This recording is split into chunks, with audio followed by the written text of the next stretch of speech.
So this is January 27th, the morning of the second day of the 2015 blizzard in Massachusetts. We're in Malden, and the snow is picking up. And I'm gonna open the door now.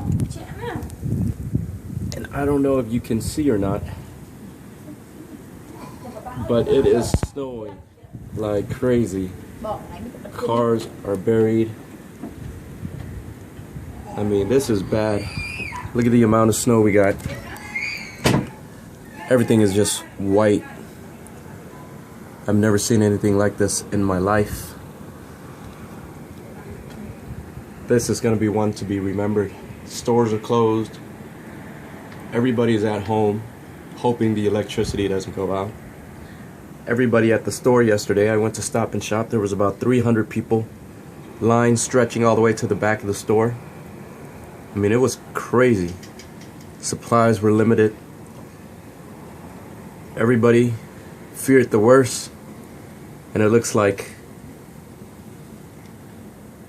today is a reality of that. Wow. Never before have I seen this. I'm not going to forget this one easily. Going back inside, it's really cold.